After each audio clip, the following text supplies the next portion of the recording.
Red Riot, Chapter 1, Early Years in the Okiya. When people think of Kirigakura they think of the Bloody Mist and Zabuza Momoichi. They think of the rebellion. They think of a village of shinobi that is a bunch of clans that revel in blood. They think of the Kagaya, the Yuki, the Terumi, the Hoshigaki, the Hojiki, and the Karatachi clans. And then there are the Seven Swordsmen. Arguably the biggest joke and calling card that Kiri would have in future years according to the story. Their shinobi were the direct opposition of the main cast. The villains, the side cast and perpetrators of horrors who stood to highlight just how virtuous the main cast was.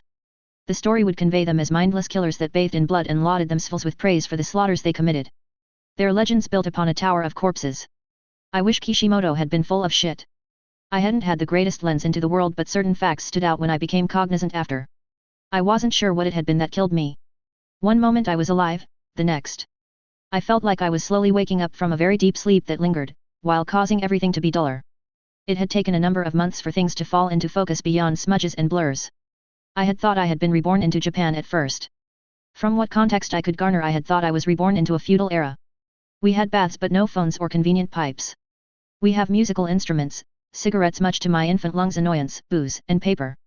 All signs of at least a society that was decently advanced to my understanding. When the world had slowly cleared up, one of the first realizations I had made was that I now lived in the back of geisha lodging house that was attached to an okiya.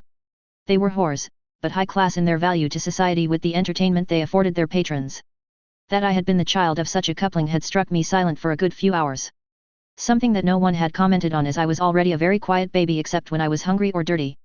Before I had even learned to crawl I witnessed my first murder. It began simply enough. I was being played with by a young lady. Perhaps it had been my mother? I had no idea. I had enough of a grasp to understand that she never referred to herself in such tones. Perhaps my mother had died giving birth to me? I liked this lady.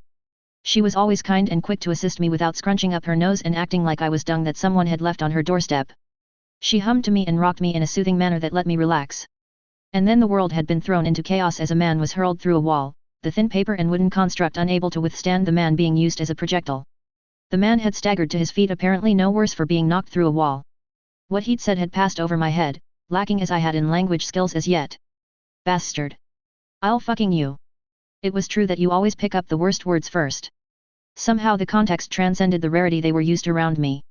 The man had made to charge forward only for a thin metal needle to lance through both of his eyes. He'd fallen to the ground screaming bloody murder while all the girls in the room with us had finally realized something had happened and likewise taken up screaming in fear. My minder hadn't, she'd merely clutched me close and huddled back behind a table, making herself as small as possible. It hadn't stopped me from seeing the now blinded man having his chest carved open as another man cackled at his screams. The murderer had turned and looked about the room, now silent of screams but heavy with the smell of fear. He'd snorted at the bowing, fearful women before pointing at two of them. An order was barked and they stripped.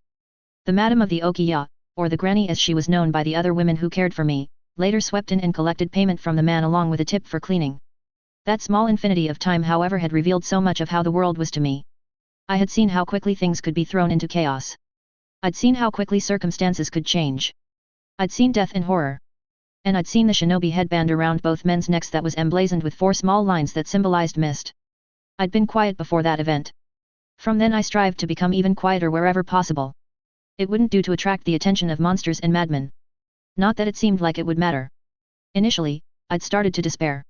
I'd fallen into a pit of depression with the understanding that this was Kirigakura, a violent home that unless I was insanely lucky, would see me having to endure or take part in the worst of its atrocities. I started to listen closer at the gossiping conversation that the women had when they thought they were alone. Turns out Jiraiya was pretty clever to constantly seek out red women. They knew a lot about what was going on in their nation. I learnt that the world had just begun a new round of issues with there being a war between the great shinobi villages. This was the second such occurrence and not at all something that surprised the women. Shinobi were, after all, a vicious bloodthirsty lot that liked the rougher things and often failed to understand any of the cultural or artistic references women of their standing could produce. Sadly such men had the most money in this village. With my age, I suspected that put me more around the generation of the parents of the eventually Konoha 12. If I was lucky I might not be dragged into the second shinobi war only to be in the prime recruiting age for the third. The pit of depression had grown deeper that day. I had no misconceptions. I wanted to be a shinobi. Phenomenal cosmic power was right there. All I needed to do was step over principles about the sanctity of life. To murder, steal, and probably torture. The graduation conditions were the thing that would loom large over me for any duration I had to learn to wield any shinobi skills. If I was to somehow make it to another nation I would probably face suspicion. If that was even an option. So, what was I going to do? Learn to become a shinobi and kill a child? The other choice didn't seem feasible. And so I despaired. I wanted to harden my heart but my memories from my past life recoiled in shock at the idea of going ahead with things as they stood. I liked to think I was a good person. That I wouldn't kill a child. And now, it became a way of guaranteeing a future for myself.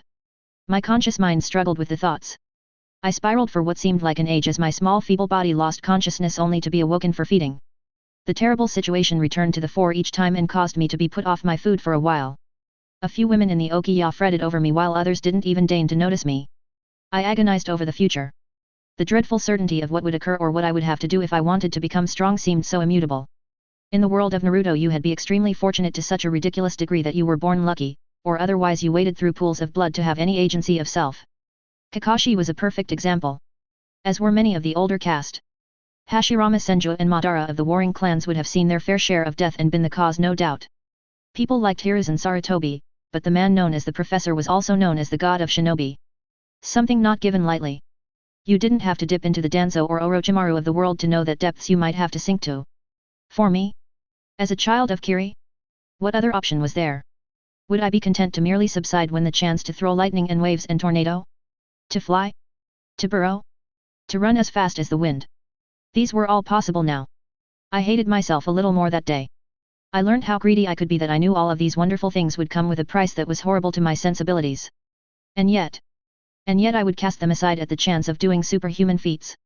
Was there a way to make things better? In Kiri what would better even be? I knew but sometimes the logistics of a situation are more important than the ideal. Could I stop the graduation ceremony?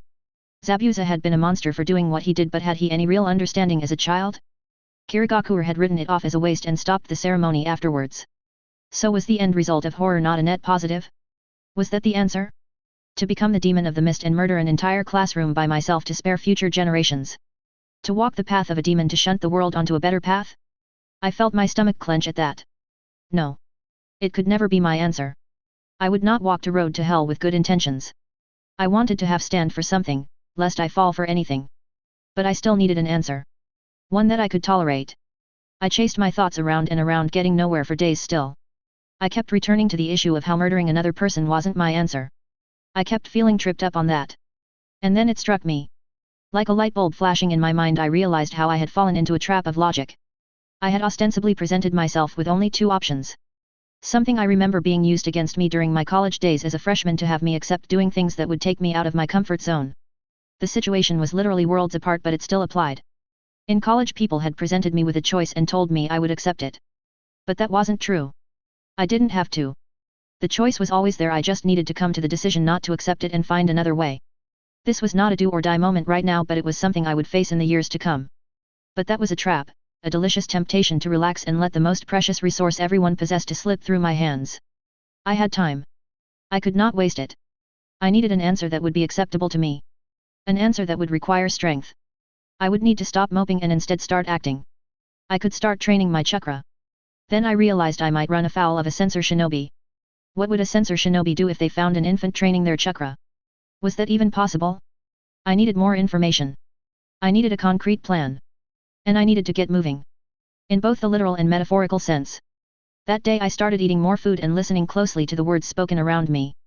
I also said my first word much to the delight of the women around me. It was a calculated thing for the women in my life. I called them all pretty.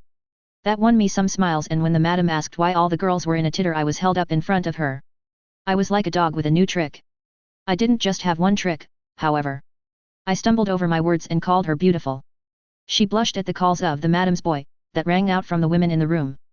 The laughter rose but for half a second the wizened old woman's face relaxed into a smile.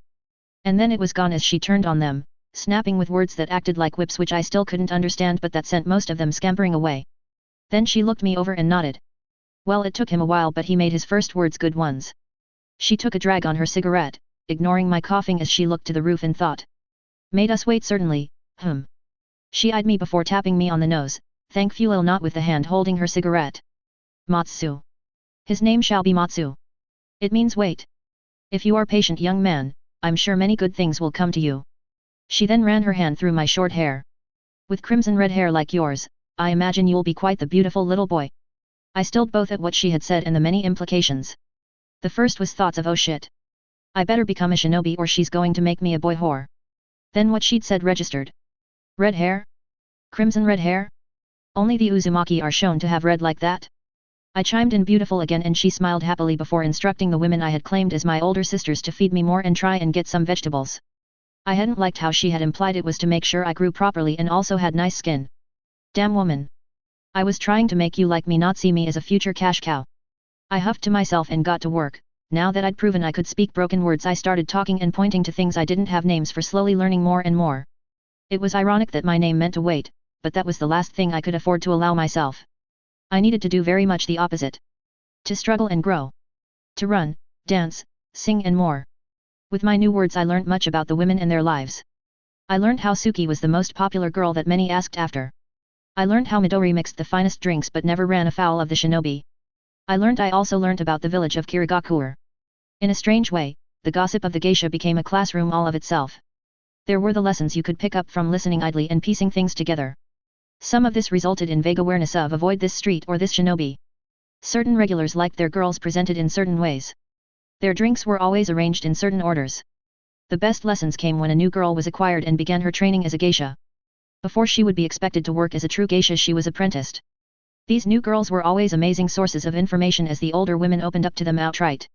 Remember, whenever preparing a meal, make sure you do so openly and without ever blocking a shinobi's view of the cups, the utensils, the samples, or even yourself.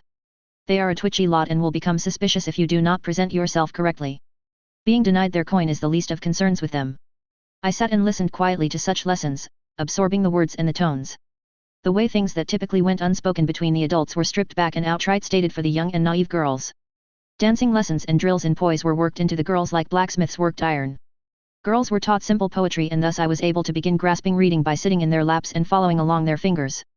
I was seen as something of a study partner or young doll that worked with the girls. Perhaps unsurprisingly, I found I learned more from sitting with the less educated girls as more effort went into teaching them specific tricks, and to correct issues they had mistakenly taken on. Meanwhile, girls that already had a grasp on the subjects were able to glide through without issues, thus making them have more time to cuddle up to me and distract me from the lessons. I became something of a mascot, I suppose, to the younger girls as the madam insisted on keeping my hair long as it could grow. When I was not learning or crawling about while staying out from underfoot or being cuddled, I slept. At least to the women it appeared that way. I used the times of sleep or feigned sleep to continually search within myself. To quest deeper and deeper into my body for the structures that I just knew had to be there. I couldn't fathom a life where I would have no coils and thus no capacity as a shinobi. Or a shinobi like Rock Lee at least. It took months of looking within, but eventually, I found it. It was a small flickering light that I began to stir lightly, afraid that it might go out if I demanded too much of it. With each touch and stirring, I slowly grew more and more confident. As days turned into months and I moved through milestones, I transitioned from soft food to hard. From crawling to walking. From walking to running. This signified more opportunities and eventually, I was led outside the Okiya into the streets of Kirigakure with a firm hold on my wrist.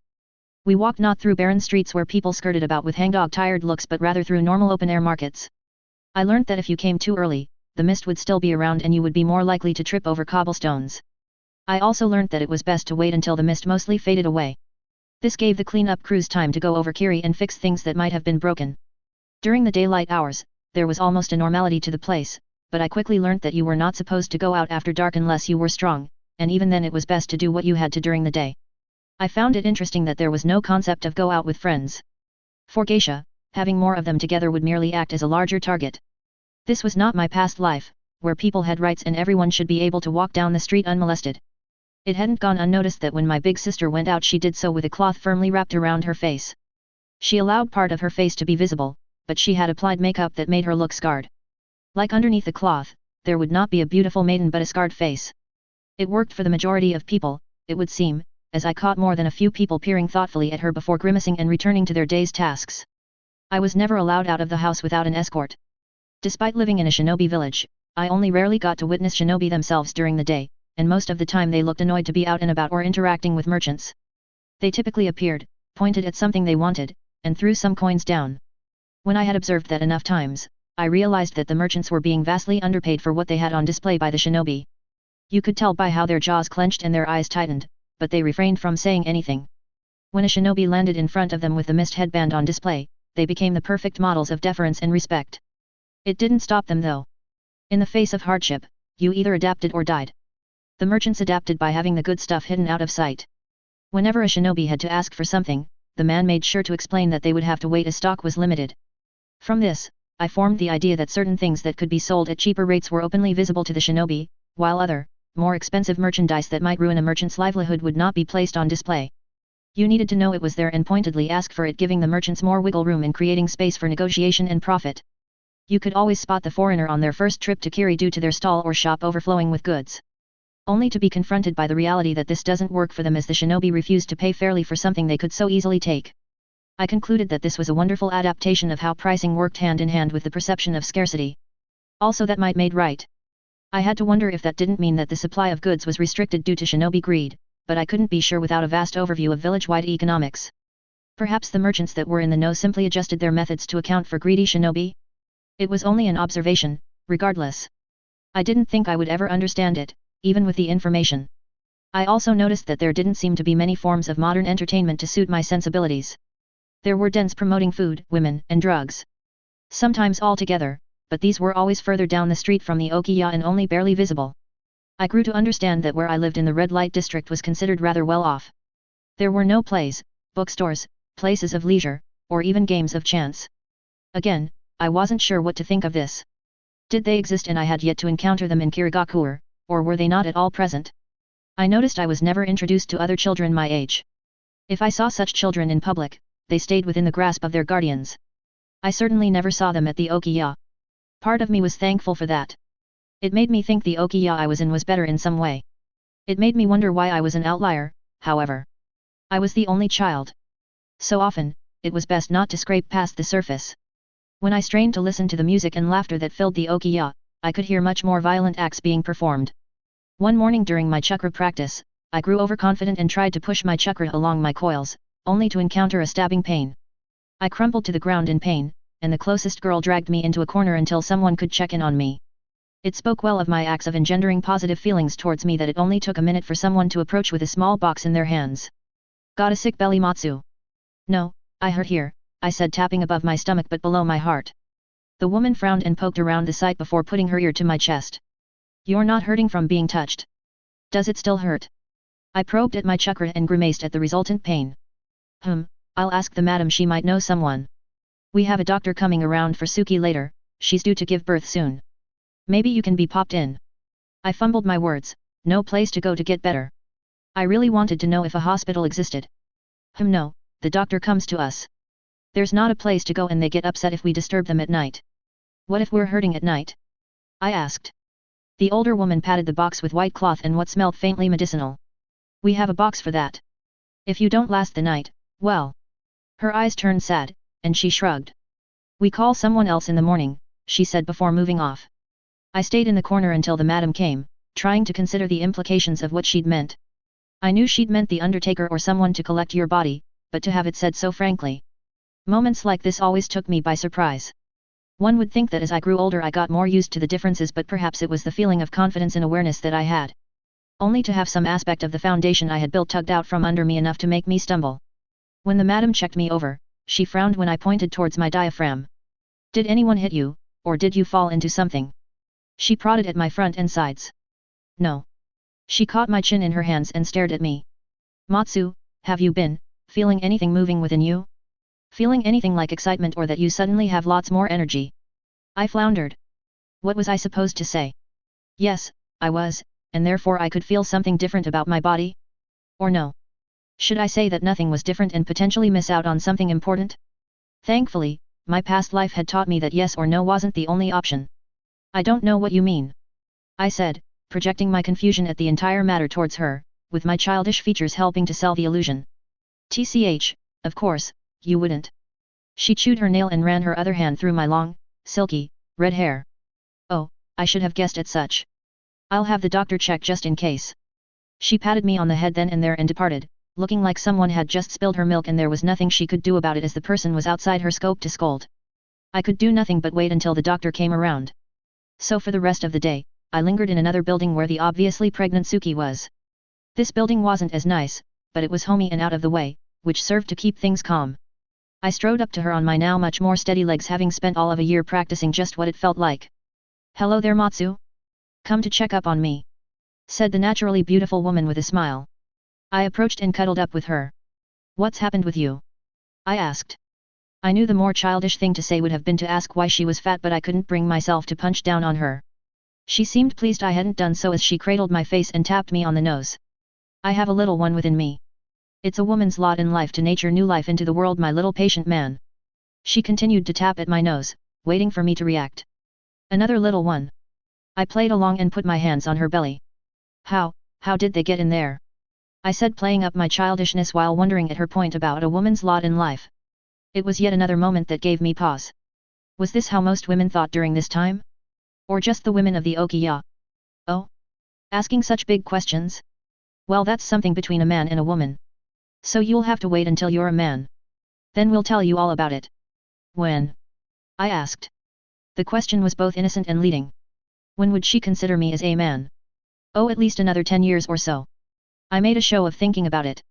10 more years, so she would consider me an adult when I was just about to become a teenager. Was this true for all of Kirigakuru's perceptions? Somehow, I doubted that. Or was this something the Okiya insisted on? Somehow I couldn't help but think that perhaps the shinobi might not even bother with the distinction. You weren't a boy or girl or a man, or a woman. You were a shinobi or a kunoichi. With what I had been able to garner, it seemed that they wouldn't care for something as arbitrary as age. It would be power that mattered the most. The story of Naruto had often been depicted as true. With the likes of Madara, Hashirama, Kakashi, and Itachi. Those were the good guys from the story's perspective. At what age would I be demanded on the front line if I were a shinobi? I wasn't sure I would like Kiri's answer. Instead, I decided to ask Suki more questions while it was just us. What happens if you get unwell? Oh, the doctor's coming, don't worry, she replied easily. How do you become a doctor? You're born as one of their children, or you get them to like you. Then they teach you if you're smart enough. It takes a lot of time, she said, her hands running through my hair. What happens if a lot of people get sick? I asked. Suki didn't answer that and instead lost focus as she looked away. She must have been remembering something. She gave me a sad smile that told me enough. Well, we hope there are enough doctors around for all of us, she eventually said. I glanced at some scars I could just make out under her dress. Do the shinobi have doctors? I asked, getting to a more critical question. Yes, I suppose. She said. I hummed, wondering at the answer, before deciding that she wasn't one to ask. I didn't get the impression that the shinobi discussed themselves very often, and asking would be seen as being far too nosy to be healthy. When the doctor arrived, he made some observations for Suki. I watched closely, but I saw no glowing green hands or anything to indicate chakra use. If anything, the man barely did anything more than listen to her heart and question her regarding her health, her moods, and how she was feeling before suggesting continued bed rest while having some compresses wrapped around her legs that apparently swelled up in the mornings. And then it was my turn. The man mostly asked the madam things like what I was like as a child. How active I was. When they described the sudden pain in the diaphragm, he listened closely for my breathing before asking if I had felt something moving within me. I once again tilted my head before shrugging. Sometimes. I said. I was curious as to what this would elicit. The doctor and the madam shared a look. The doctor sat back and rubbed his chin. Who was the boy's parents? One of my girls. She was acquired by the daimyo a year or so ago, but I owed her a favor, so I took in her boy. I couldn't hold him for a clan to claim, so. The madam sighed and shook her head. And the father? Asked the man pointedly. The madam sucked on her teeth before shaking her head. It might have been during her tour of the capital, or perhaps even during her time in Fang. I think she might have run out of herbs in Fang, but I wasn't part of that tour. It was during the ceasefire between the wars. It's possible the boy's father might have been a shinobi. The man's words might as well have been a foul concoction shoved into the madam's mouth as her lips puckered. Damn, I'll have to hand him over to the shinobi, when am I required to do so? I turned my head sharply to the doctor at this, uncaring of being obvious in my interest. The doctor ran a hand down his face. With the war, any person that demonstrates the ability to manifest chakra is to be remanded to the academy for training on their 7th birthday. That number is rumored to be dropping lower soon, so don't quote me on that. I swallowed at that and the doctor appraised me. You're a quiet little thing, aren't you? Most would be bouncing in their seats learning that they're going to be able to run as fast as the wind and swim with sharks without fear. I gave him a wan smile. Will I be expected to fight in the war? The man shifted his head back and forth. Not a shake, but not a nod. He eventually shrugged. Maybe yes, maybe no. I nodded slowly. Are there any shinobi like you? In other lands, they're supposedly more present. I know in the land of fire, there are rumored to be shinobi entirely dedicated to healing and being doctors. In Kiri, there are not many. Is that what you want to be? I nodded quickly, my subconscious mind racing ahead of conscious thought. My mouth babbled the next words. Yet. I want to be able to help my big sisters. I looked at Suki. Everyone says she's going to be in danger with my little sibling. How can I help? The doctor gaped at me while the madam gasped. Suki teared up, her arms reached out and swept me up into a hug. Oh Matsu! You precious little thing! She held me tightly, to which I returned the hug while patting her on the back.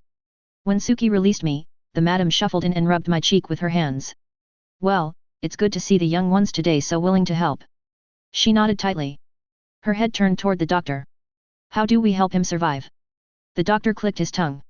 The shinobi that I have been able to get talking about chakra coils typically say they settle around the 4th birthday, after which he can begin working with his chakra. It would give him a good advantage. I'll make some inquiries. He rubbed his chin thoughtfully, only for the madam to lean into his personal space. You'll make those carefully, yes? I don't need any Hoshiki or Kagaya sniffing around in here. The doctor nodded. Indeed. For now, make sure he grows as healthily as possible. Take him outside and let him work his body. When his chakra coils form up, we should have some other activities he can perform. He leaned down to me. No tugging on the light, Matsu. You will hurt yourself badly if you do. I nodded seriously at that but hid my crossed fingers from the adults. It didn't stop me from gently working with my chakra and letting it slowly trickle out into my coils. It appeared that I only hurt when I tried to push things along. I had determined that much, and continued trial and error showed that I could feel more and more of my coils as my energy began to expand into them. I didn't have a solid grasp, but I suspected that gently swirling my chakra and letting it trickle out might have helped develop my chakra system faster. With the doctor's orders, I was expected to work hard with age-appropriate duties that saw me running back and forth during the day and making trips outside into the markets with some of the geisha when their tasks saw them out to the market. For the next 2 years, I moved about, and when a geisha was free, they played games with me. That these games saw me dodging thrown balls or evading capture as something that would potentially save my life wasn't missed. Nor were the thoughtful looks the madam sent to me every now and then. Occasionally, I could almost imagine greed flashing in her eyes, but it was tempered with a tight expression.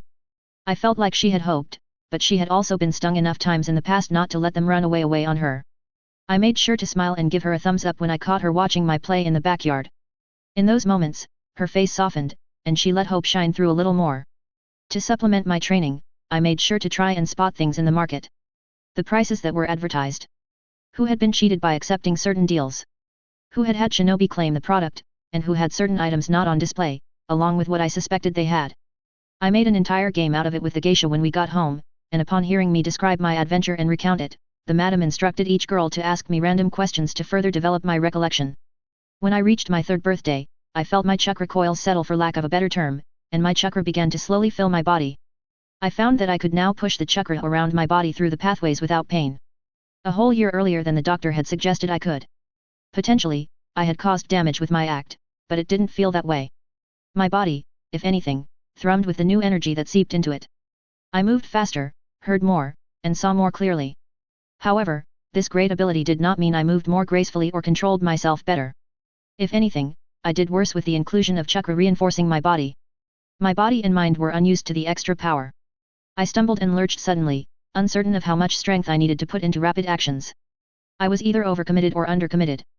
But I quickly regained my control as the sisters forced me to dodge their questing hands and the multiple balls they tossed at me during our games. Whenever I felt safe enough, I tested my control with the only methods I knew of from the series by sticking a leaf to various parts of my body and making the chakra stick it.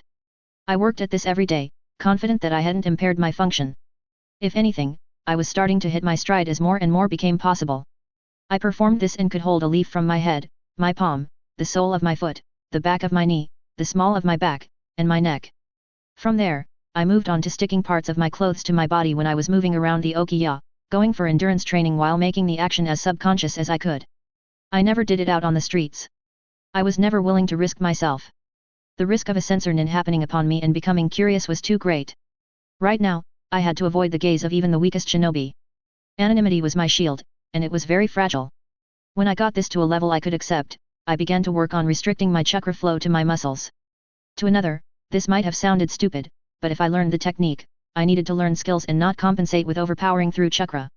I needed to make as small a movement as possible when I dodged. To learn it so well that I didn't need to think. When my success rate grew to the degree that one geisha tossing softballs at me wasn't a challenge, I requested someone else join in from another position. This added a whole new complexity to the game, and I slowly became better at evasion, picking movements and positions that would set me up for the next play or dodge. A lot of this was due to making sure I kept my movement circular while keeping sight of my opponents. My feet slid lightly across the ground but never truly rose too high.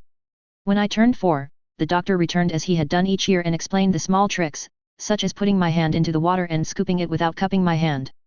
Having a single drop of water roam about my hand before having it slide across my entire body. Balancing needles on parts of my body or standing on my fingers and performing push-ups. The man didn't seem confident in the last technique, and he suspected he hadn't been able to collect anything truly groundbreaking. He did walk away with his head bowed low towards the madam with a large grin on his face. When she returned, her scowl was enough to inform me that some sort of deal had taken place. "Something wrong, madam?" I said with as much innocence as I could. The madam shook her head. "No, never mind for now, Matsu." My lessons in reading and writing began, and I pushed myself to learn alongside the older girls as much as I could. My inclusion wasn't questioned, but a number of them did wonder at my much smaller stature initially. Unlike their much taller 10-year-old frames, my 5-year-old body stood out. In a way, it made them more compliant with the lessons. If a younger girl could do it, surely they could as well. To most of them, I was a girl. The madam demanded that I keep my hair long, as to her it would be a travesty if I ever shortened it. I worried that it was a sign that if I didn't become a shinobi, a different job would be in my future. I made sure to try to be helpful to anyone who was struggling. This allowed me to talk with them without being seen as too much of an outcast. As yet, I didn't have any true jobs to do, but it was obvious the madam wanted to get something from me by allowing me to become a shinobi. If I did become a shinobi medic, I suspected it would mean a lot better care for her girls at the very least. My inclusion in the reading and writing classes such as they were was not the only thing that I was included in. They also decided to have me sit in on lessons on musical instruments. Learning to pluck a harp or blow a flute to a pleasing melody was something of a foundational skill for future geisha, after all. Just as the art of learning to read a client. Learning how to interpret small shifts in body position, how to draw the eye, and how to keep the eye on yourself. Or how to be unobtrusive when assisting another geisha in performing their duties. It was rather remarkable to see this highly specialized form of sociology and psychology being talked about. Perhaps if I had been a worker in the sex industry in my past life, similar meetings would have taken place. But for a feudalistic society, having such information and understanding did stand out. I couldn't underestimate the people around me. They didn't have all the knowledge, but that made them no less clever or wise. The best lessons I learned from these classes were how to act to convey myself to the world as a young man who was unaffected by the world. I also honed my ability to read others. Both were lessons that I felt would be vital. By the time I was 6, it came as no surprise to me when the madam approached. "The war has not been going well, Matsu. You will be required to attend the academy to begin your training." A week later, I entered the shinobi area of Kirigakure for the first time. Unlike the other places like the red light district and the markets that I had been to, the shinobi side was more utilitarian in construction. The mist also never seemed to fully leave the air. It lingered and sucked at your body as you moved through it. The road underfoot crunched with gravel, announcing our passing to any of the vague shapes that darted through the mist. Most of them were barely detectable with how little noise they made as they sped past. Men and women appeared out of the mist and continued on, barely sparing us a glance as they ran. Each of them sported a headband with the mist symbol on it. As we walked, I glanced up. Around us, cold cement buildings were built like stark towers in round shapes, but each tower was built close enough to nearly touch its neighbors. No glass or wooden shutters were shown, and I could only imagine that each room was open and accessible to the elements and shinobi. I had no idea what that would mean, but it left me with a vague unease. I glanced at the woman who was escorting me. Her eyes were darting about, and she shivered in the mist. I squeezed her hand. "Big sis, it'll be all right." She shot me a thankful look, but her eyes were sad. "Yes, we will be, Matsu, thank you." She squeezed my hand back and we continued on. As we walked, I realized that the flitting shadows were not just restricted to the ground but also to the rooftops. Occasionally, a person must have leapt overhead as I saw something flit from one side to the other. One shinobi ran past only to stop and smile, his face stretching in a leer as he spotted the woman with me. Well, well, well. What have we here?" Another shape ran out of the mist and paused as well, eyeing the man before glancing at us. "Tora. Leave the recruit and his ward. Lord Hojiki wants us on a mission." I turned away from the man and realized that the new person was a woman, albeit one with a very rough-sounding voice. Tora clicked his tongue, and he gave my guide another look. "Another time," he said, and then he ran into the mist. The woman huffed before looking at us. "You shouldn't come back here." She looked at me. "Find your own way in the future, girlie." I grimaced and nodded while my guide bowed her head. Thank you, Lady Kunoichi. TCH, just don't be stupid. Shitty makeup ain't going to trick us. She smiled at us and I stared at her sharp teeth which only made her smile wider. Later girlie, good luck making it through the academy. She had vanished before her words reached my ears. I shared an apprehensive look to my guide only for her to gesture onwards. A few minutes later we reached a slightly brighter cement building with the words Shinobi Academy out the front. I felt the unease return. In many ways, I had already begun to stride along the path of becoming a shinobi with my training. Somehow being at the building where I would one day be pitted against my fellow classmates made it sink in. It was as the Kunoichi had said. I would need to find a way to survive. My own way. Thanks go to my Patreons for their support. The release schedule for this is going to be extremely slow, so don't expect another for quite a while. Hard enough is my focus and this is only getting one update a month right now. So this is the first chapter of a new fan choice story on Patreon. I have been hiding it away on Patreon for months now, it is now up to chapter 13 with Matsu stepping out of Kiri. Red Riot, a self-insert into Kirigakure in Naruto during the Second Shinobi War. This makes him of age with the Konoha 12's parents. Chapter 2, The Red Academy. The Academy. It loomed over the surrounding buildings and my future. It was not the tallest building that I had encountered in Kirigakure. That honor went to the water tower, but when I mentioned it to my minders during my sporadic walks around Kiri, I was informed that the tallest building in Kiri is, in fact, the Mizuki's Tower. Perhaps if I survived, the tower would become the building that loomed large in my mind, but for now, there was the ominous threat of a building that stood 3 stories tall while sprawling outwards. Its dull concrete construction expands out wide with wings that look like a great giant reaching wide to ensnare all that comes within its reach. Its main doors were huge dark things that only made you think of walking down a giant's maw. In front of the doors, a number of children my age huddled near their parents or minders. The parents looked equally as uneasy, but there were none to comfort them, so instead they huddled together. They must have thought there was safety in numbers, like a school of fish.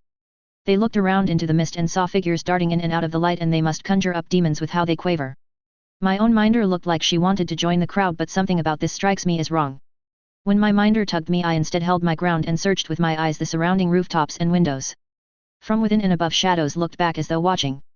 Cruel smiles stretched their faces like spirits that were just waiting for me to enter so they might tear me apart in their domain. This, it struck me as odd. Most of the time the shinobi in the streets that we encountered merely had an indifference to the civilians. They rarely went out of their way to be actually cruel beyond small injustices. They didn't terrorize until they had to. I tilted my head. I was thinking like a civilian. What would a shinobi be doing right now? I blinked as I felt the fear of entering the doors almost make me miss the appearance of a shinobi carrying another through an opened window. They hadn't been carrying a package but rather a child. A child with that same cold indifference as they looked down. For half a second I had seen them watching the people in the courtyard before a shadow had crept over their faces. I felt out my chakra and grimaced as I detected another's chakra mixed in. I hadn't even. I sighed and flexed my chakra in a different direction before allowing it to return to its normal flow. Instantly the ominous portents of the building vanished. It became merely a building that even had different markings and colorations. The faces peering out at the group from the windows and the rooftops vanished. In their place, only 3 shinobi remained. Each with clipboards and annoyed expressions as they stared at the flinching civilians. One of them stopped when they noticed I was watching them. I got a small smile and a nod before they formed a hand seal. Instantly the feeling returned of being afraid of the entrance of the academy. With it I flexed my chakra and held back on actually expressing the glare I wanted to give that shinobi. What on earth were they doing? The shinobi grinned at me before gesturing towards the doorway in a shooing motion as they allowed me a small nod. I blinked. Oh. Of course. This was a shinobi academy. Deception and misdirection were going to be a fundamental part of their toolkit. Another shinobi appeared above in the windows to drop off another child my age. I watched them nod at the shinobi on the roof with their clipboards as they pushed their child into the room. On their back a symbol that I had come to learn meant Terumi rested proudly. Ah, now it made sense. The clans would know about this test and bull their way into dropping off their children. It was a huge advantage to be born well after all. In moments like this the differences stood out. The clan children were ferreted into the academy while the civilians faced a test for their worth that so few would have any context to understand or expect. I was an outlier. And I wasn't sure I wanted to be seen that way. Being a tall poppy could result in a lot more attention being sent my way. I chewed my lip as I considered my options. Perhaps I could soften the expectations by being smart but not too smart? I delayed in the gateway, not approaching the group of civilians but not moving into the academy either. Miss, you should go home, I said quietly to my escort. Matsui, well, I suppose I have seen you here. I will come back. I shook my head. I watched as another child was directly dropped into the classroom. Then a child not much older than I was jumped in without any chaperone. No. I think I need to come back here by myself in future. I don't think anyone in the Okiya should come. It's like the kunoichi said. This. I gestured at the academy, this is something I need to face myself. Very well Matsu, she said before handing over the wrapped up lunch pack for me. I bowed my head and stepped out of the way of the gateway. I watched her leave, her form fading in the mist rapidly. I licked my lips and found them dry. A strange feeling with how wet they. I pulsed my chakra and felt for a moment my view of the surrounding area waver. I blinked in surprise before turning my attention towards my chakra pool while outwardly watching with a pointed frown as another student was dropped off. A clipboard ninja watched me with narrowed eyes. I pretended not to notice them and instead probed at my own chakra. Something was wrong. Something was causing the mist. Or was it the perception of mist? I flickered my chakra and frowned as the mist shimmered. It was there but it wasn't nearly as bad. Or was that a sign that I didn't have anywhere near the chakra control I thought I did? I couldn't even detect the chakra influencing my own. But it had to be there, and now that I knew to check, perhaps I could unravel it. Something that did stand out to me now was that I had no idea for how long this genjutsu had been affecting me. Had it been when I entered the shinobi district? Or was this something that was always there at some level? The mist was seen as a natural occurrence within Kirigakure, but was that actually the case? The hidden mist shinobi were known for their hiding in the mist jutsu. Something that required a great familiarity with moving through the mist. Perhaps the mist was not something that was always natural? A sudden looming need to throw myself to the side overwhelmed me. I hurled myself into the dirt. My sudden movement caused the civilians to shriek and whirl around only to heave in some air. Stupid boy! Watch where you walk! One scolded as if they hadn't just screamed. I grunted and stood only to feel my limbs quivering. I stared at them in shock. What the hell? I licked my lips before glancing up to find a very unamused clipboard ninja staring at me with narrowed eyes. They pointed straight at the doorway and I got their message. Go. Now. I swallowed and moved past the civilians quickly. The woman who had scolded me via genjutsu scoffed. The saying is true. The savage boar will charge into thorns where a deer knows to avoid them. Said a civilian. I glanced back at them but continued onwards. I stared at the children watching me anxiously. One small dark-haired girl gestured for me to join them. I shook my head, moving further into the academy and away from them. Behind the group, the kunao that was now embedded in the wall glinted ominously. That too had been a warning for me. I had wanted to dull how sharp I seemed, but it seemed that would potentially put me at risk. I'd straddled a line and been noticed straddling said line. I continued to walk and wondered just how close I had come to being too clever for my own good. I wiped at my cheek and neck, checking for any blood, but there wasn't been any. Had I dodged quickly enough, or had they not been aiming to wound me? I flexed my chakra again quickly as I walked, my eyes flicking around each small shadow and corner just in case anything changed with the seemingly empty halls.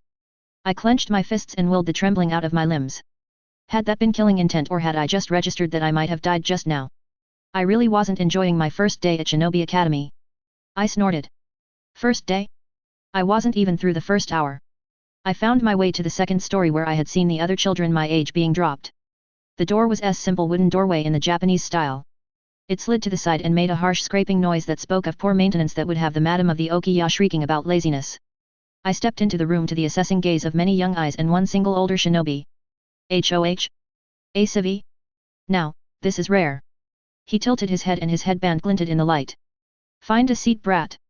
You might get to skip what's coming to the rest of your kind, but that's no reason to be impressed with yourself. The man was built like a square slab, but none of it appeared to be fat. He had dark hair and eyes that assessed me. It felt like he was evaluating me even as I stood watching him. I bobbed a hesitant bow at him and scurried to find a seat. I chose a spot right next to the window in the middle of the row. A number of people huffed at my choice and turned away, dismissing me. Tactically, this was perhaps the worst spot to sit. If you wanted to be able to watch your surroundings. However, the corners at the back were already claimed by Hojiki and Terumi children. The divide in the middle was blatantly obvious to anyone with eyes. Approaching one side would result in potentially rejecting the other. I could see battle lines were already being drawn. Even to the civilians, it was known that the Terumi wanted to be the top clan. The Hojiki, as the current strongest clan with the most members in the Seven Swordsmen and the reigning Mizukage, were technically stronger. The few Yuki members had taken up near the far wall with their seats turned inwards. But I noted that they were in a spot that put themselves as subservient to the Hojiki. The same was true for the Karatachi clansmen setting themselves beneath the Terumi. It also placed them directly behind my own chosen seat. Thankfully there was still enough space to make it clear I wasn't with them. I made a show of glancing around and twitching occasionally. My acting lessons were already paying dividends. I didn't let my eyes slide about assessingly but rather in short bursts that juked around the room in a seemingly random pattern that spoke of wariness. I watched as the room slowly filled up, bar the spot right at the front and the spots in the middle. The spot right in the front potentially would have me under the gaze of the shinobi instructor and would also inspire me to learn my session better. An old lesson I had employed on myself for my maths classes in high school. However, there was no guarantee of his protection in this position. Perhaps he might stop anything happening to me due to the risk of it disrupting the rest of the class, but it would depend on so many factors that I had no understanding of. The spots in the middle, however. I knew what that area would represent. Somehow I knew before I had even opened the door. Seeing the way the clans had set themselves up at the back and around the edges with the middle left open. Sitting there would see you right in the middle of all the clan's children and the few shinobi-born children. I knew what that area was. A bell rang as a shinobi child was dropped off. The parent and child that were in the window stiffened, glancing up to the instructor. The man snorted and pointed at a chair. Bell's not stopped yet. The child threw themselves into a chair in front of me. I watched the shinobi nod in thanks before vanishing. When the bell finished ringing, the center of the room still sat gapingly open. The instructor ignored it, not calling on anyone to fill in as would occur in another world during a lecture. Congratulations for not being the sorriest sacks of shit I've ever seen. You made it to class and haven't had to be charged with dereliction of duty. He swept his eyes around the room. If you are given an order to appear at a lecture, a mission, or even a review from a superior officer, you will be there on time if not early. He turned a thumb towards himself. I am your superior. I am a shinobi of Kirigakure. You punks might have mummy and daddy holding your hands when you're not in my class, but by all the spirits, when you are mine you will follow my orders. Don't and I will break you. He glowered at us all. I am Chunin Genji Tenpura. You will refer to me as Instructor Tenpura. He quickly wrote this out in the basic kanji used by commoners. I mentally relaxed. Thank goodness, they weren't going to use the courtly script that the madam had taught me. That script was hellishly complex and had multiple means that depended on a myriad of situations. The Academy's purpose is not to hold your hand but to forge you into an acceptable genin that will secure the future of Kirigakure. You will learn the lessons I and other instructors teach by etching these lessons into your very bones if necessary. We will cover all the core fundamentals and you will be tested along the way. Fail, and you will not like the consequences. He leaned forward and the desk cracked as he exerted some force. I felt his chakras sweep through the room, pinning everyone. Is that understood? The clan children nodded without care. The genjutsu apparently not affecting them. Around me, other children, the shinobi born, sat bolt upright. Sir. Yes sir. They chorused. I was among them. He grunted. Pathetic, he said derisively. He nodded at the clan children. Good to see your parents and elders haven't let their standards slip with the war occurring. He looked at me and the other children. Your chakra is your most important tool. Learn to control it better. He stood and pounded a fist on the blackboard. Today's lessons and indeed the rest of the weeks will be an introduction to how the Academy will be teaching you to contribute to Kirigakure in future, either as bodies in the way of Kunao. He swept his eyes over the few of us who had not been able to ignore his genjutsu. Or as actual shinobi of any worth. He let his eyes flicker to the clan kids. So. First lesson. For shinobi, our greatest tool that makes us better than any mere warrior who curls a fist or trains with a weapon is our ability to use chakra. Chakra is the basis of everything we do. The most important thing you can learn to develop is your chakra. It will determine your strengths and weaknesses. What jutsu you can use in future, how much you can use and how you fight. Developing your chakra will be something taught throughout your time here. He formed a hand seal. The best way to channel your chakra is to begin looking within while forming a completed circuit with your most commonly used pathways. This means the hands. On his left hand the index and middle finger pointed up while the other two curled over the top of a mirroring right hand. From what notes I had been able to accrue from both my memories and the ladies of the Okiya, I knew this to be the Ram seal. There were 12 commonly used hand seals that matched up with the Chinese zodiac. Irregular hand seals such as Naruto's shadow clone and one-handed hand seals were not something I had yet discovered. This is the Ram seal. The best for gathering up your chakra and making it flow freely. This will make you light up like a firework to any sensors, so if you have to perform this prior to creating any jutsu you are giving away your position and you are also wasting time. Part of practicing jutsu is making sure you have the pathways well trained such that you can rapidly flow through the hand seals required to make it work. He worked through another 2 hand seals slowly. Ram flowed into snake and finally into tiger.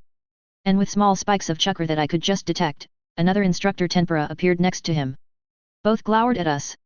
He swept his hand out and a kunao buried itself into a student's desk. You. Which one is the real instructor? I felt another chakra pulse. I held myself back from leaning forward. Somehow Tenpura was projecting another jutsu to push sound from 2 different positions. A throw your voice jutsu? That would be useful. You The one on the left! Shouted the child. I watched as the man clicked his tongue. His chakras shifted and he threw another kunao. This time it was aimed at the desk of a clan child. The kunao was snatched from the air and twirled about idly. The one on the left, said the Hojiki clan member with a bored drawl. They lobbed back the kunao and it was snatched up by the leftmost instructor Tempura.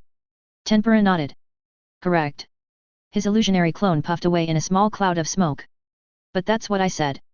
Said the first child. Tempura snorted, and you were wrong. From the back, the clan kids chuckled and the shinobi born bristled at the seeming unfairness. If I hadn't been able to sense his chakra fluctuating between questioning kids, I might have also fallen for the trick. He'd swapped places between asking each child. It appeared he was being heavy-handed in favor of the clan kids, and in a way he was, but at the same time he wasn't making it easy by simply allowing someone to reason it out. It was the cup game, but it was taken to another level. A shuffling of feet in the hallway saw Tempura stopping in his lecture. The door received a knock that echoed into the suddenly still room. Everyone was watching the door. Tempura sniffed. Enter. The door slid open to reveal a kunoichi and a shinobi. Both I had seen waiting atop the academy when I had entered. Watching the entrance and their parents. They both nodded at Tempura. Got some latecomers. We had to discipline them for being late to class. Their caregivers have likewise been fined and know not to let it happen again lest we have to discipline them once again. Tempura nodded his head and grunted. HNN, right then, let's see the maggots that dared to not turn up to class on the first day. In toddled the civilian-born children. Each and every one of them sported black eyes and split lips. They walked in with hunched positions as they curled around sore limbs or torso. They glanced at the man and woman that had accompanied them like monsters that would leap out at them without a moment's notice. I supposed that is how you would look at the people that had just disciplined you. It would have been a very rude shock going from a civilian lifestyle to the rigors of the shinobi lifestyle. My stomach squirmed. This was the darker side of being born into the Naruto world. It was not kindness and sunshine. This was a world that had been medieval in mindset. Here you needed to be strong. It made me sick. I could already see how things were going to play out with this introduction into the academy system. These children would not dedicate themselves as they should to learning. A handful of lessons had already occurred if you were present and aware, but they did not know to look. They'd curl up. They'd serve as wonderful measuring tools and standards to avoid for the shinobi or clan children. Or the outliers like myself. They were like little minnows swimming in a river with piranha. Instructor Tempura remonstrated the children. I watched, listening with half an ear as he told them that they were conscripted now. To try and leave the academy was to desert. The lowest form of scum. If they fled they would be put down faster than rats in the street. I watched them, thoughts turning over in my head at their sorry state. The girl who had tried to be kind was there. There was blood in her hair and her lips were swollen and puffy from where she must have been punched. Another boy looked incensed. You could tell there was still fight in him, and the way he glowered at the room at large spoke volumes. He wasn't going to back down. That made him another outlier. One that stood out as he glared at the other children already in the room. I received just as much hatred as he must have assigned me the role of shinobi-born. A boy nudged others and tried to help them stand. In a nicer world, he'd rally the other children if he was allowed to. You could see that they were starting behind so many others though. The odds were not in their favor. Take your seats, commanded Instructor Tempura. No one said anything. We all just watched as they walked into the middle of the classroom. They filled the large void of empty seats in the middle of the room. I'd watched a movie that mentioned being surrounded by enemies. They'd made a joke of it at the time. Positioning in fights could determine a lot. Of course in the movies, the good guys prevailed despite the odds. I had no such idea of ignoring advantages. It's why I hadn't sat in the middle of the room. In what would surely be the killing field if we were asked to fight each other here. Encircling them were the others. The clan and shinobi-born grinned at them wickedly. They all knew to avoid being surrounded. Worse, the civilian-born kids were surrounded. The civilians all looked weak now. Worse, some of them were even bleeding. I had no doubt that it was well known in Kiri that blood in the water summoned predators. You could see the glints in some of the children's eyes. The way they looked pleased at this arrangement made me wonder once more. Did they already all know of the graduation criteria? I glanced at the civilian-born. How did they stop civilians from talking about it? I looked to my right to see the small girl. She gave me a hesitant smile. I hated the part of me that instantly weighed up how I'd do should it come to a fight between us. I looked away as Instructor Tempura continued his lecture. He didn't backtrack to recover the importance of chakra and how you needed to gain control. He didn't use another example of the clone jutsu. He moved on and began outlining the course outline and what we would be learning that week. Occasionally he would intersperse his lecture with small genjutsu or a hurled kunao while barking a question. The pattern from earlier was repeated with the clan children seemingly answering without issue. I noticed a gray-haired girl fidgeting in her seat behind me. She smirked at me when I looked back. I eyed her sharp-looking teeth before returning to looking at the front. I was aware of her for the rest of the class however and how her attention shifted from the front of the room to the girl sitting near me.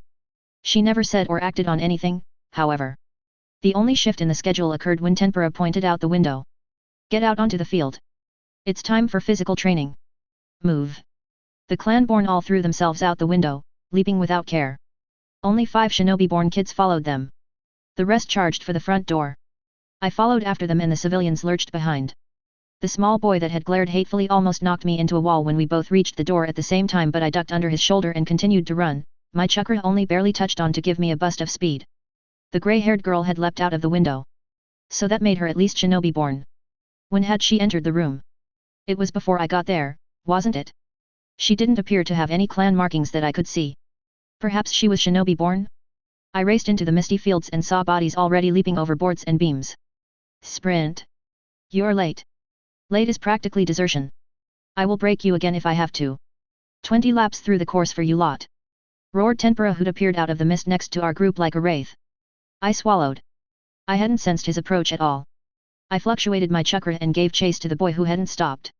What followed was a course of mud obstacles, straight balance beams that zigzagged suddenly and often underfoot, balance poles that were occasionally unreliable, flat or angled walls, rope ladders, hanging ropes, 100 meters of water, and then a flat 200-meter sprint before beginning again. Throughout it all, Tempura and other instructors used genjutsu to make our footing seem to shift or our balance waver. Just having a vertigo sensation was bad enough, but fixing the issue still caused a tiny period of disorientation that made it so much harder until I realized I needed to reinforce myself with chakra through not just my bones and muscles but also my mind and ears to make them more robust. I was able to keep enough of the mist back to occasionally just see the instructors watching us and making notes on our runs.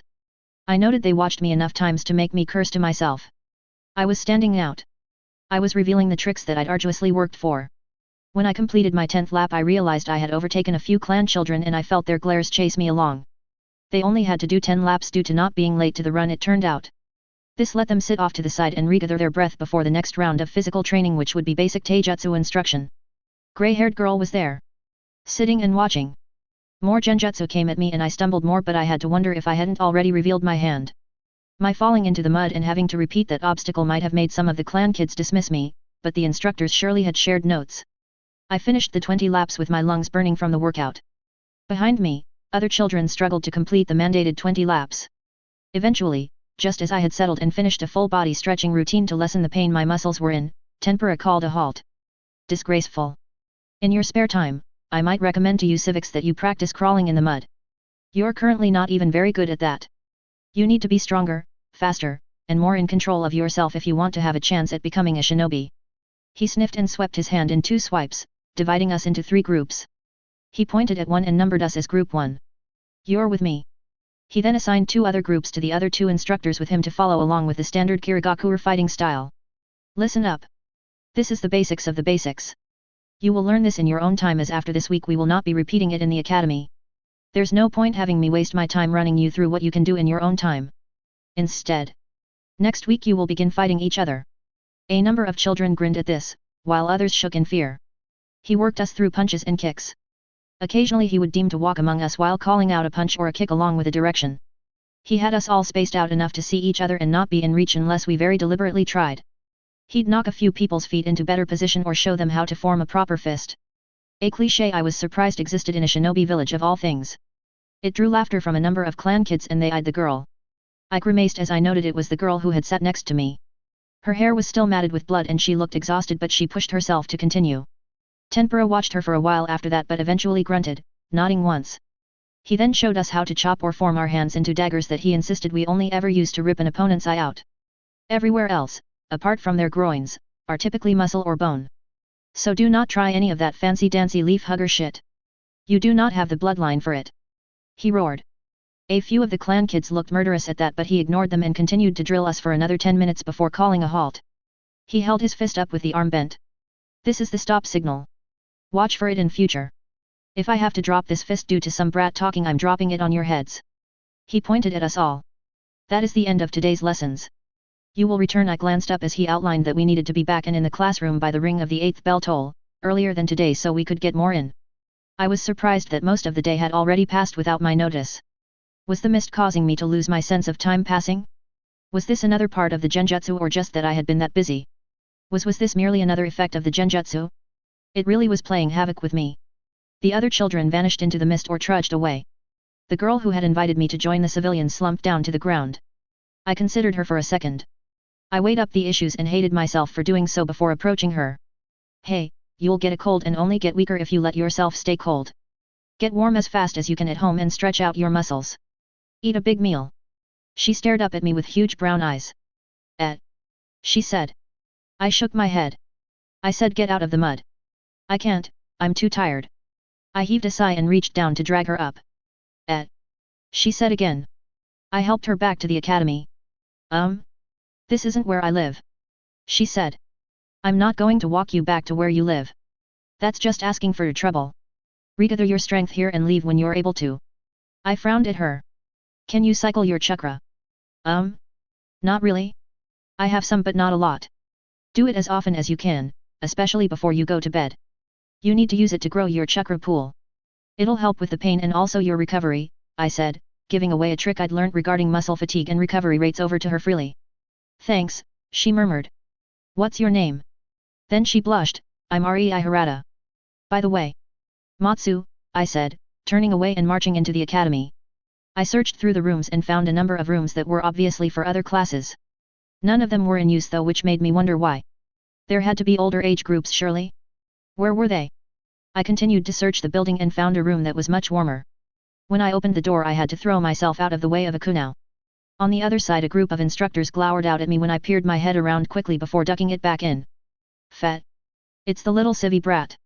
Said the kunoichi that had led group 3 from my class. I had learned her name was Mizuna. She'd have been quite beautiful if it wasn't for how one ear was mangled. The other shinobi that had worked with us and whose arm was outstretched having thrown the kunao at me was Geta. A rail-thin man who covered his bald head with a kiri headband. His face was always pinched. Tenpuro leaned across the desk and eyed me thoughtfully. A question on the first day. I was actually looking around the place in case you had us run to a different part of the building. I said, trailing off. It wasn't a full lie, but I had also been looking for any advantages I could. Asking questions and getting insight into being a shinobi might just be the best thing I could. Can I ask questions now? Sure, but we probably won't answer them when they're dumb. Sang the kunoichi. I nodded slowly. So I needed to make sure they weren't dumb questions?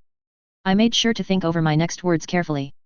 Tenpura focused on me more at this. A small approving smile almost appeared on his lips before it vanished as if it had merely been a genjutsu. I opened my mouth to ask an asinine question about chakra control, but I already had begun tree climbing and water walking as it was, but I had yet to demonstrate them beyond helping my balance slightly and helping to propel myself through the swim. Not even the clan kids had water walking yet. I could only stand on it, but that would have seen a lot of attention on me. What's up with the mist? It's a genjutsu, isn't it? That got a whistle from Mizuna. Little Civi's a clever one. She said as she rocked back onto the chair she was sitting in. He's still a Civi, scoffed Geta, but his eyes watched me. He must have been re-evaluating me. I watched Tenpura. He was obviously in charge. He rubbed his chin. Noticed that, little Matsu, is the idea created by our dear Lord Mizukage to help weed out infiltrators. He tapped his headband. On every headband there is a specific marker that helps us exclude the mist and move around the village.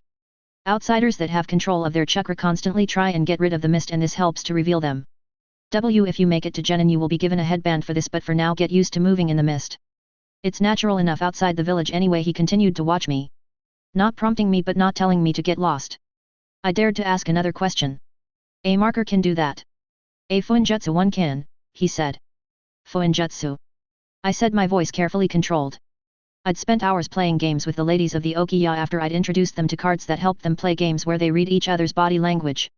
I made sure to very much only convey confused interest and not the hunger I felt at the words being said. What's that? Is it like ninjutsu? Tenpura huffed. Nothing like it. It's written with a special way to create effects. Depends on how you learn, but it's mostly flowery script that causes chakra effects. You need to have good chakra control for it. If you mess up it can result in a lot of bad things happening. You won't learn much of it from us. I nodded at him. Very much controlling my disappointment. Instead, I diverted. The clan and shinobi born are better than pretty much everyone, aren't they? How can I catch up? Train harder than them, brat, said Geta. Mizuna grinned at me and tapped her head. Tenpura looked back at this paperwork and made a note. I didn't get the impression that he was ignoring me, but rather that he was thinking about my question and myself. I shifted as the moment stretched out into awkwardness. Just as I was wondering if I should leave, Tempura spoke up, "You won't ever get stronger than the clan kid's brat." I'd get used to that now. There was an annoyance in his voice and Geta and Mizuno looked frustrated at his words but didn't speak up against them. For the others? Yeah, train hard. A scroll was whipped out and I flinched, my hand shooting up and snatching it from hitting me in the head. Tempura watched me and nodded. Good work on reconnaissance for the academy. It would have been better if you'd done that the day before but we wouldn't have let you in for that. Still, this is good thinking. Keep it up and you'll make Genin one day, kid. He flicked his hand at me. Close the door. And don't come back here tomorrow. Geta grinned. I won't miss tomorrow. I shut the door after sketching a bow. Then I continued on my way about the academy searching through and making a mental map of the layout of the building. I even found a way out onto the roof that was open and flat. And also empty of anything remotely interesting. At least anything beyond a handful of shuriken that had been swept into a corner and ignored. They were slightly rusty but having them in hand at least made me feel slightly better. I had no delusions that they would change anything should a shinobi confront me but comfort was in short supply in Kirigakure. When I exited the building I noted that Rei was not still hanging about. The mist had darkened enough to once more become ominous.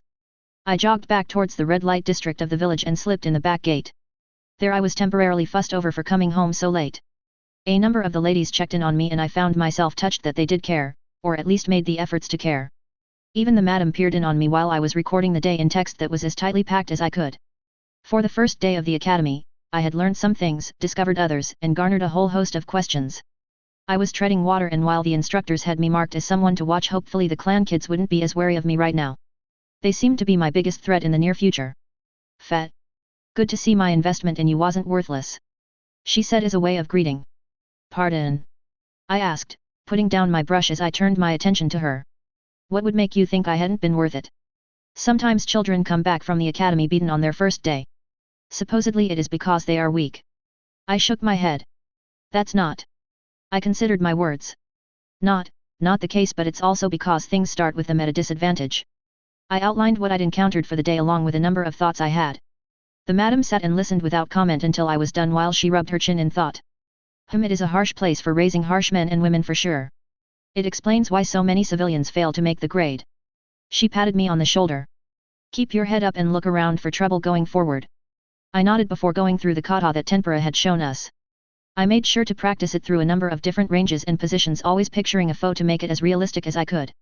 I'd need a training partner to make it work for me in future. I paused in my thrown punch. That thought struck me as important. I ran through a cooldown and continued to ruminate on it.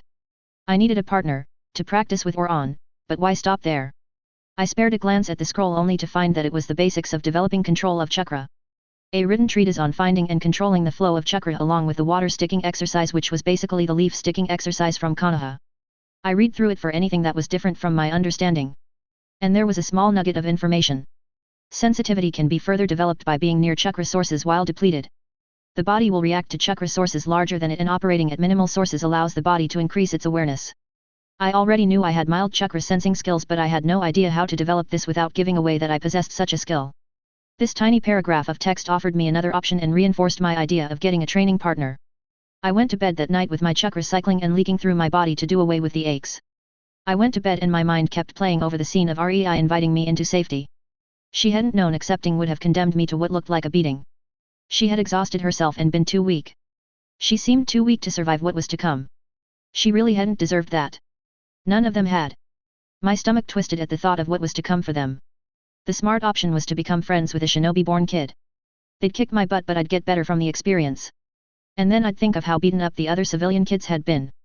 I kept finding myself turning a single thread of thought over and over in my mind. Was there a way to save them, or at least give them a chance? The next day I got up and worked hard at my kata and chakra control, working my way slowly up a wall with tentative steps until my chakra coils ached from how empty they were. I had another hour and a half before needing to be at the academy, so I ate some breakfast and meditated. I wouldn't have my entire chakra pool back but I'd have enough. Hopefully, we'd get a few more examples of jutsu today. I'd recorded the clone jutsu from yesterday and planned to practice it in future. Any and all jutsu I could learn would be a boon. I was going to hoard any jutsu I could find for the day that I could perform them. Before I headed out to the academy I paused over the scroll of chakra control. If things went south it would be a bargaining chip to secure myself some study buddies. My arrival at the academy was early by at least an hour but I still wasn't the first person there. A number of the Karatachi and Yuki children had already claimed their seats. Amusingly, they seemed to bristle and give off an air of guarding the seats behind them for the Terumi and Hojiki respectively. I watched them watch each other with interest as other people trickled into the room. Rei hurried in with at least 10 minutes to spare, and the relief that came with this knowledge was obvious to all as she sagged into her seat. Her hair no longer had blood in it, but I could make out some stitches making her hair sit awkwardly. "Hey," she said as she smiled at me. "Hey," I said quietly. I flicked my eyes around the room and lightly shook my head. "Thanks for yesterday," she said, unable to read my reluctance. I sighed and pinched the bridge of my nose. She leaned in. "Hey? Is anything wrong?" I dropped my grip and stared at her. She was looking like a puppy, but I really wanted to steal Shikamaru's quote before he had any chance to use it. Girls were troublesome. A low growl warned me that something was going on before I had even turned my head. I looked and found the girl that had been watching Rei and I yesterday stalking up to us. She slammed her fist into Rei's desk. "You're in my seat, Civi," she said as she glared at Rei. Rei blanched and stood only to be pushed out of her chair. The girl then sat in the chair only to scowl as she shuffled about in a vague show of getting comfortable. She turned and looked directly at me. "Oh hell no." I idly noted the symbol of the Kagaya clan on her shoulder as I relaxed in readiness. "Hey, Civi. I was wrong. You're in my..." And so it was on the second day of the academy that I learned something important about myself. I was not above kicking a little girl in the face. Sadly, this wasn't enough to put her down. I stood and readied myself for the first fight in this life. When in Kiri. Am I right? This story is unbaited, so I hope there are not too many glaring issues. Chapter 3, The Red Threads. The Kagaya hit the ground and everyone in the room stopped what they were doing to stare at me. I had a few seconds to feel shame for my act. Oh, how they would sing of this day, surely a saga worthy of the geisha. Of how the mighty warrior Matsu felled a child. This was supposed to be how I made things better? The evaluating stares made me pause in offering my hand to the girl as she stared up at me as if she'd never seen something like me before. Perhaps no one her age had ever struck her like that? Then a snarl overtook her, and I stepped back as she surged from the ground to tackle me. The fight became a brawl as she rolled me over and over, a growl emanating from her throat. I saw her open her mouth wide and any thoughts of letting things calm down vanished as I understood that she was going to bite me. My fist rocketed into the side of her head and she broke off the attempt. I followed up by punching her in the throat. She gasped and fell to the side. I stood and stepped back to give myself more room. I felt some chakra erratically forming through her and saw her skin splitting at her forearm as white bone emerged. I gaped at the disgusting view only for her to sweep her arm at me to slash. The only thing that stopped my guts from flopping out was the earlier step back. I had just enough time to let her swing. She hit the air as I slid back. Then I snarled in response and surged into her. My mind screamed to deny her the weapon. So I trapped her forearm blade close to her with one arm before rocking her head back with a series of blows. When she took a large step back, I leaned back and spun in a tightly controlled arc. My leg swept up and this time I kicked as if I was trying to drive my foot through her head. Her whole body spun once before she collapsed to the ground. I adopted a split stance, ready for her to rise only for her to remain where she was. I continued to watch her. I even cycled my chakra to check for a genjutsu. She didn't move. I'd won? Instantly the shame returned just as the instinct to fight left me. I found myself taking deep breaths and parts of me that I didn't even know had been hit twinged. I didn't curl around those spots like a wounded animal though. I couldn't afford that. I glanced around to see I had everyone's attention. The clan kids looked calculating. The shinobi-born looked interested. The civilians looked impressed, sickened, or hungry in the case of the small boy I had taken special note of before. A whistle of appreciation cut through my inspection.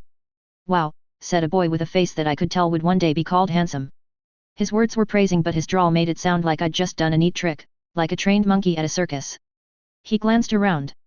Did anyone want to claim their dog before he puts it down? A few of the Karatachi tittered at his joke.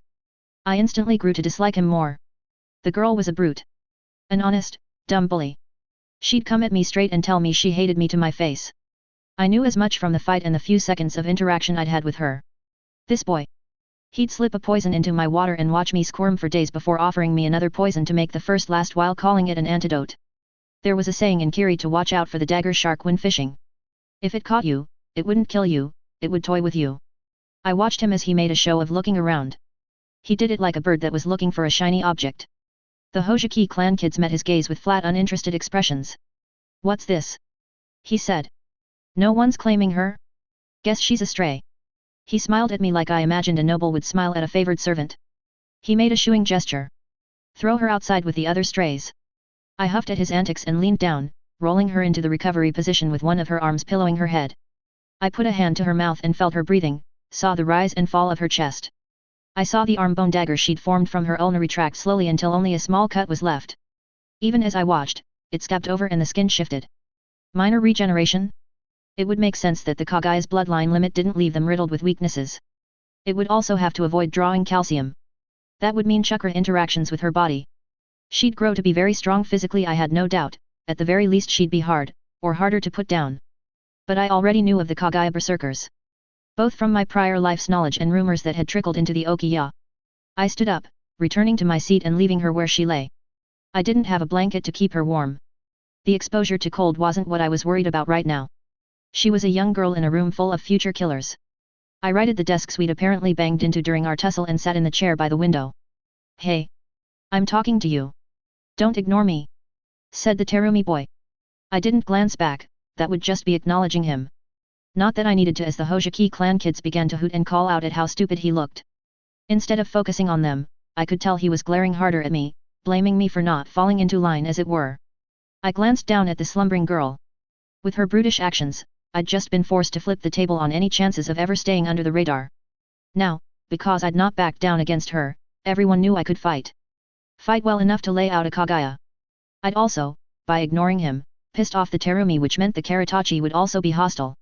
The Hojiki would think me amusing, which meant I might be tolerated by them, but they'd just as easily throw me into a shark pit, I had no doubts. Rei tentatively sat next to me. Her eyes darted down to the slumbering girl between our desks, then back to the small verbal argument breaking out behind us. "Thank you," she said earnestly. I rubbed my temples, giving action to my feelings of frustration. "Don't mention it." I found myself meaning the words more literally than I ever had before. Rei merely smiled at me in a clueless manner that let me know she only thought I was being humble. This girl, she was going to be troublesome, I could tell. Despite the ongoing drama behind us, nothing else happened of note until Instructor Tenpura marched in. His eyes swept the room only to stop on the still slumbering Kagaya girl. I was actually growing a bit worried for her, as I had thought typical knockout hits only resulted in momentary loss of consciousness. He snorted and flicked his hands into a single hand seal before spitting out a glob of water. "Horse," I thought to myself as I tried to feel the way his chakra had shifted and surged through his coils. The water bullet that formed up was fast to form and fast to cross the space between Tenpura and the still downed Kagaya girl. It was slower than a kunao though. The water made her twitch and sit up. She did so with a jolt but had to blink like an owl as she took in the room. "Up, sleeping beauty!" barked Tenpura, causing her to snap upwards groggily. "Get in your seat. You're a student and you shouldn't be sleeping on the floor. I don't care for your reasons. If you're tired, then sleep somewhere else. Anywhere else. If you think you're too good for this class, then by all means. Prove me wrong and pass the tests we keep for the end-of-year students.